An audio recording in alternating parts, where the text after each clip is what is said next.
Hello students. आज हम पढ़ेंगे कि comparative statement of profit and loss कैसे बनाया जाता है। Chapter number 4 analysis of financial statement class 12 accountancy part 2 की एनसीईआरटी बुक। और इसको पढ़ने के लिए, समझने के लिए हम सॉल्व करेंगे क्वेश्चन नंबर 3 और क्वेश्चन नंबर 4। एक्चुअली में जैसे कि मैंने बताया था, कॉम्परेटिव बैलेंस शीट, जहाँ पर बैलेंस शीट का फॉर्मेट पता होना बहुत ज़रूरी है, उसी तरीके से statement of profit and loss का भी एक फिक्स फॉर्मेट होता है शेड्यूल 3 के अकॉर्डिंग। और ये फॉर्मेट कैसा होता है, इसके लिए मैं जो लिंक दिया हुआ हूँ, डिस्क्रिप्शन में जाइए, चैप्टर नंबर 3 देखिए, उसमें लिंक दिया हुआ होगा, उस लिंक पर क्लिक कीजिए और वहाँ पर आपको मिल जाएगा format of statement of profit and loss. ठीक है, आपको फॉर्मेट रटा हुआ होना चाहिए, याद होना चाहिए कि फॉर्मेट के अकॉर्डिंग कौन सी हेडिंग में क्या क्या चीज़ और कहाँ कैसे कैसे लिखा जाए। ठीक है ना। अब क्वेश्चन नंबर 3 का सॉल्यूशन है, ये सॉल्यूशन का फॉर्मेट मैंने ऑलरेडी बना रखा है ताकि वीडियो को बड़ा लंबा ना खींचे।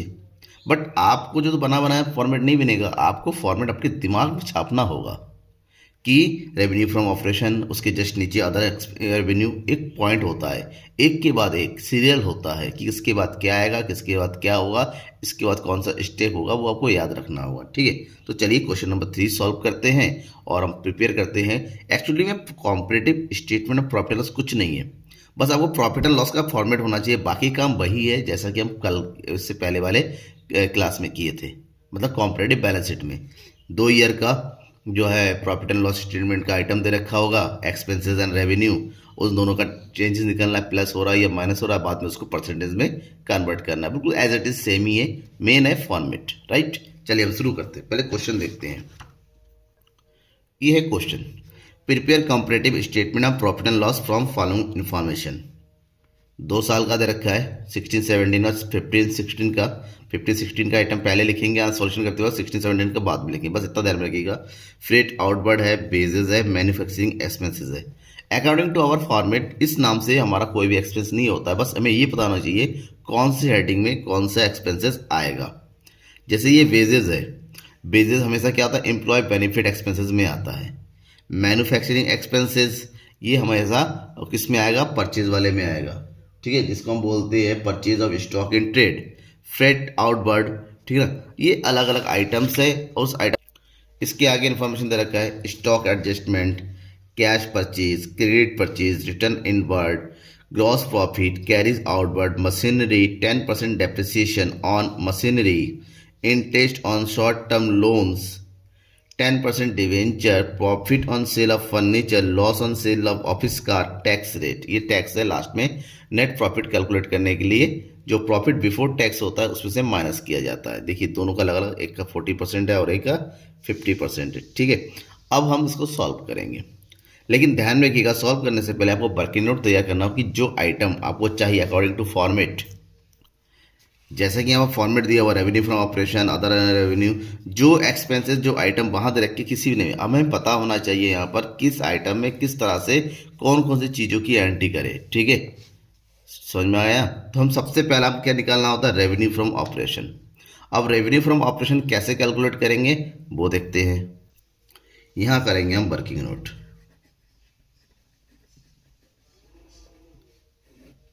पहला हमें निकालना क्या है, रेवेन्यू फ्रॉम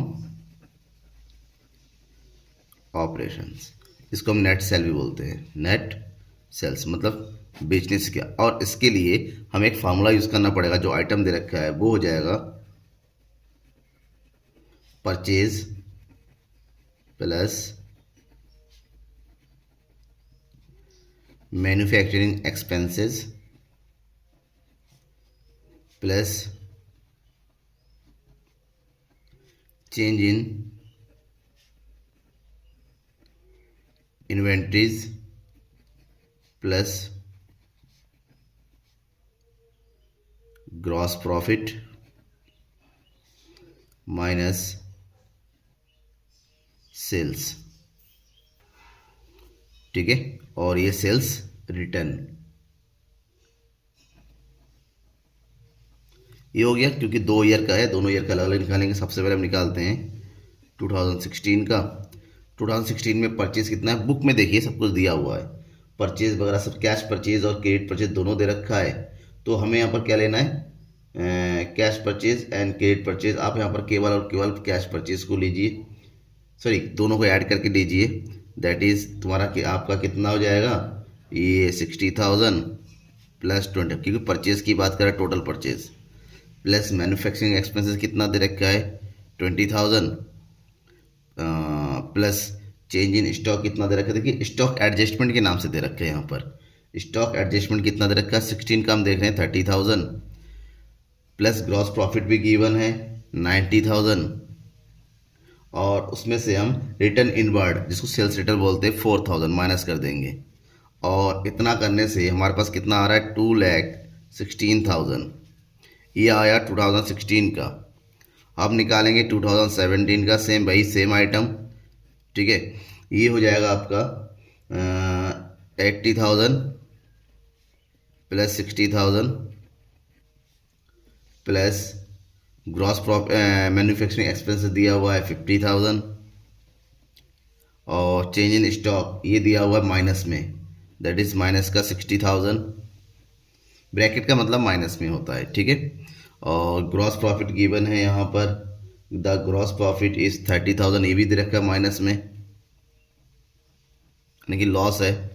और इसमें से हम माइनस कर देंगे सेल्स रिटर्न, और सेल्स रिटर्न हमारा माइनस होगा कितना 8,000 हो गया। और इसको पूरे को सॉल्व करेंगे तो आपको मिलेगा 92,000। तो ये जो आइटम है 2016 का और 2017 का, इसको उठाइए और यहाँ लिख दीजिए। 2016 का आइटम कितना आ गया 2,16,000 और 2017 का रेवेन्यू कितना है 92,000। इसका मतलब हमारा क्या है, लॉस हुआ है। पहले इतना ज़्यादा रेवेन्यू था, अब रेवेन्यू बहुत ज़्यादा कम हो गया है, राइट, ये हो गया। अब हम बात करेंगे अदर इनकम, अदर रेवेन्यू या फिर कहीं कहीं इसको अदर इनकम भी लिखा जाता है, डजेंट मैटर, ठीक है। अब इसमें क्या आएगा अदर रेवेन्यू में, हमें वो भी समझना होगा। अदर रेवेन्यू की बात है कि हमें कौन कौन सी चीज़ें दूसरी तरीके से हमें कैलकुलेट होके मिल रहा है, ठीक है।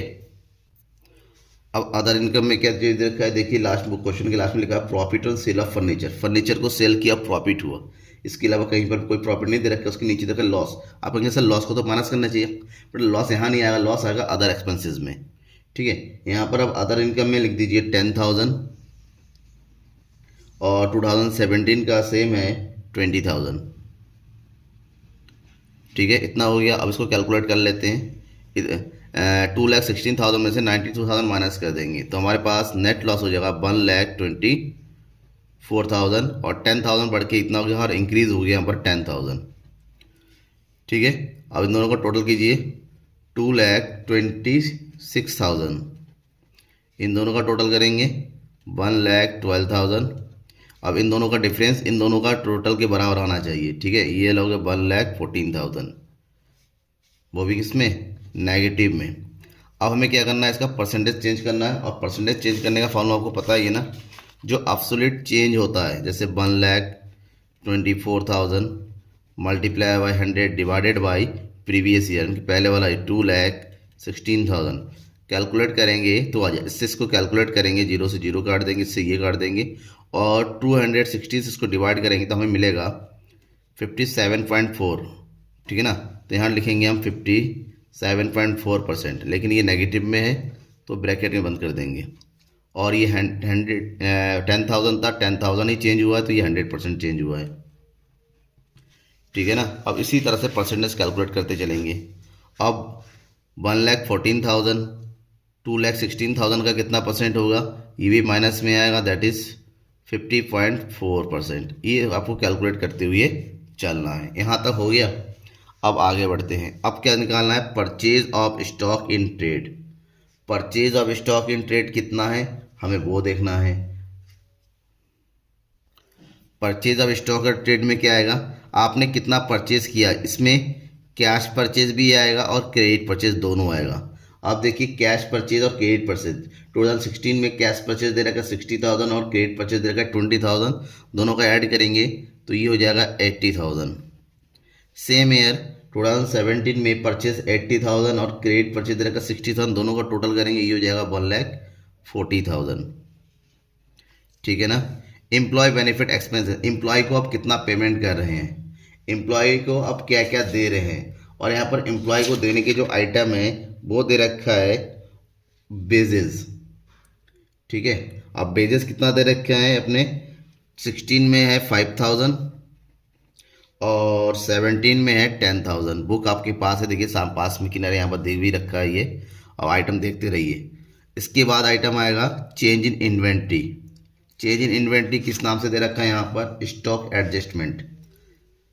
16 का दे रखा है 30,000, ठीक है, और 17 का दे रखा है 60,000 यानी कि नेगेटिव में, ये आ गया।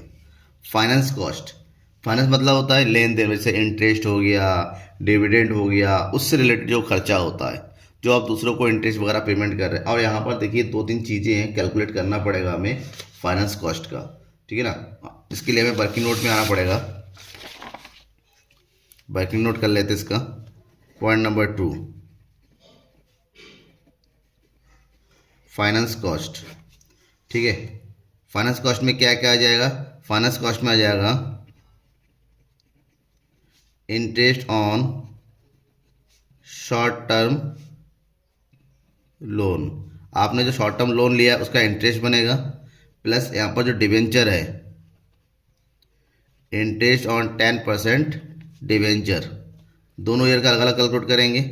2016 में शॉर्ट टर्म लोन का इंटरेस्ट कितना दे रखा है 20,000, प्लस डिवेंचर है, डिवेंचर का इंटरेस्ट कितना है 10,000।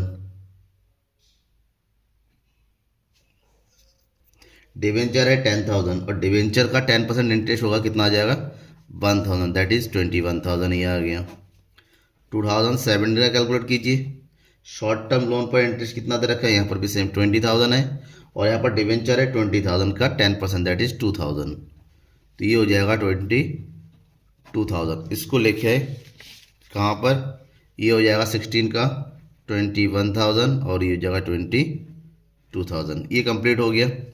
Depreciation and amortisation expenses, depreciation and amortisation expense में देखिए क्लियर लिखा हुआ है 10% डेप्रिसिएशन ऑन मशीनरी। मशीनरी का डेप्रिसिएशन निकालना है हमें, ठीक है। 10,000 और 5,000 ऑलरेडी क्वेश्चन में दे रखा है, तो यहाँ आ जाएगा 5,000 और यहाँ आ जाएगा 10,000। और लास्ट है अदर एक्सपेंसेस। इसके अलावा जो जो हमें एंट्री कर चुके हैं, जो भी खर्चे बचे हुए हैं वो सब अदर एक्सपेंसेस में आ जाएगा, और क्या क्या खर्चा बचा हुआ है उस सबको ऐड कर देंगे, ठीक है। थर्ड पॉइंट में अदर एक्सपेंसेस। अब अदर एक्सपेंसेस में क्या क्या आएगा, इसमें आ जाएगा, अब ऐड कर देंगे फ्रेट चार्जेस, ठीक है ना, दैट इज फ्रेट आउटवर्ड लिखा हुआ है।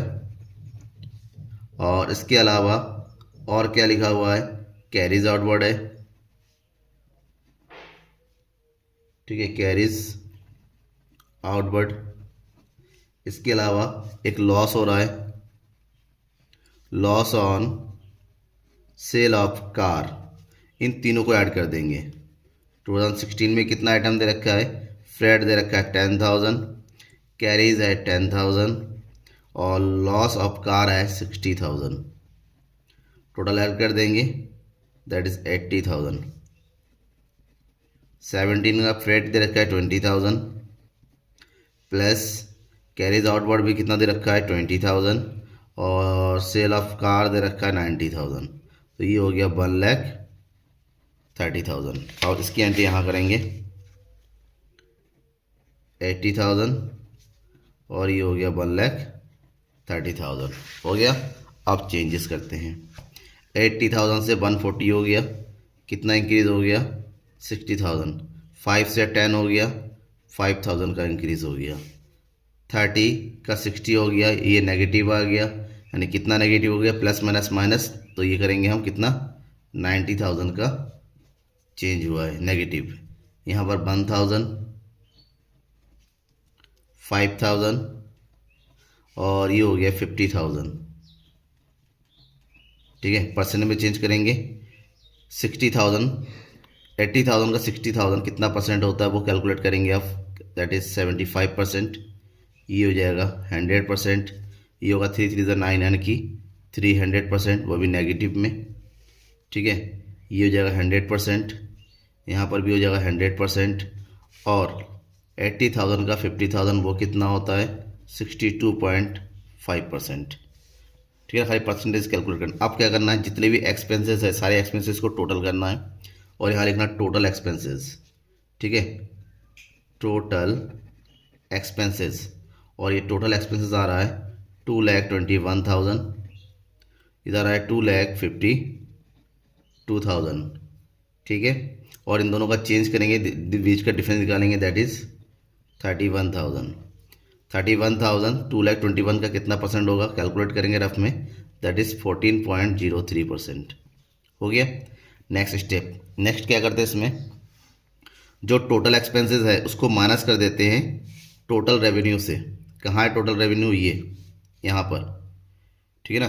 टोटल रेवेन्यू 1 + 2 इन दोनों को टोटल करके यहाँ लिखा है, तो ये माइनस करके जो भी आइटम आएगा, ठीक है।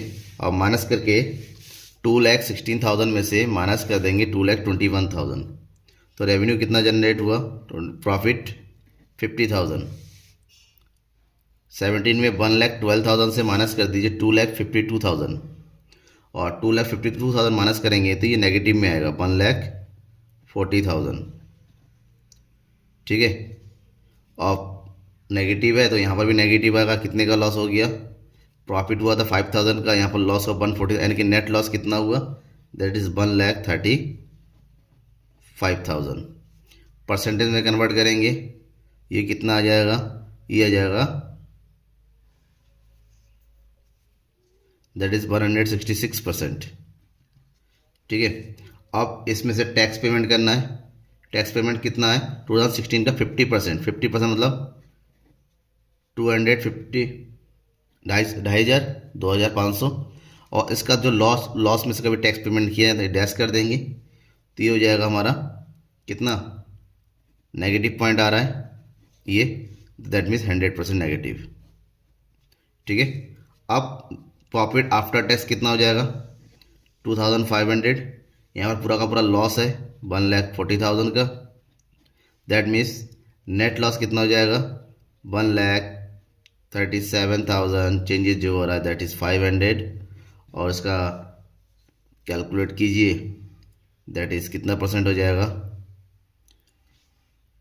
137, 140 का, इतने का कितना आ जा रहा है टोटल, कैलकुलेट करेंगे ये हो जाएगा 55%, सॉरी ये हो गया 5500%, ठीक है ना, बहुत ज़्यादा। क्लियर, ये हो गया क्वेश्चन हमारा कंप्लीट, क्वेश्चन नंबर 3। अब हम क्वेश्चन नंबर 4 भी कंप्लीट करते हैं।